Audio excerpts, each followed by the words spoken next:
રાજકોટમાંથી રાષ્ટ્રીય કક્ષાની શાળાકીય તરણ સ્પર્ધાનો પ્રારંભ થયો। અખિલ ભારતીય શાળાકીય સ્વિમિંગ અને ડાઇવિંગ સ્પર્ધાનું આયોજન કરાયું છે। કોઠારિયા રોડ સરદાર વલ્લભભાઈ પટેલ સ્નાનાગાર ખાતે સ્પર્ધા યોજાશે। અન્ય રાજ્યોમાંથી પણ સ્પર્ધકો ભાગ લેવા રાજકોટ પહોંચ્યા। સ્પર્ધાના આયોજનમાં સુવિધાઓનો અભાવ હોવાનો સ્પર્ધકોએ આક્ષેપ કર્યો। ગુજરાત સ્પોર્ટ્સ ઓથોરિટીની તૈયારીઓમાં ભારે બેદરકારી સામે આવી। તરવૈયાઓનેથી 3 સ્ટાર હોટલનું કહી આવાસોમાં ઉતારો આપવામાં આવ્યો। 4 વર્ષથી બંધ શહીદ રાજગુરુ ટાઉનશીપમાં સ્પર્ધકોને ઉતારો અપાયો।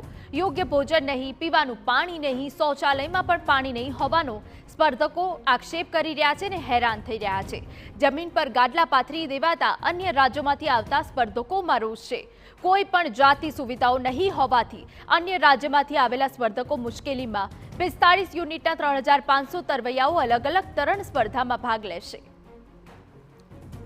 ઉલ્લેખનીય છે કે સ્પોર્ટ્સ માટે સરકાર દ્વારા કરોડોનું બજેટ મંજૂર કરવામાં આવે છે, છતાં સંકલનનો અભાવ અને અધિકારીઓની બેદરકારીના કારણે બીજા રાજ્યોમાંથી આવેલા ખેલાડીઓને હાલાકીનો સામનો કરવો પડી રહ્યો છે।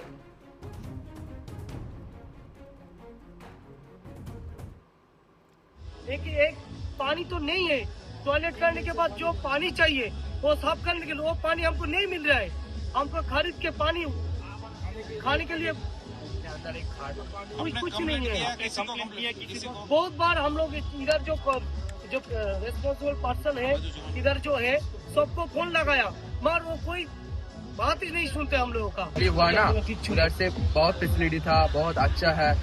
एक रूम से 3 लोग था और इधर पे आज भी था ना गुजरात पे कुछ नहीं था। और इधर पे एक घर से 15 लोग था, घर पे पानी नहीं था, पानी नहीं पीला, बाथरूम पे कुछ नहीं था।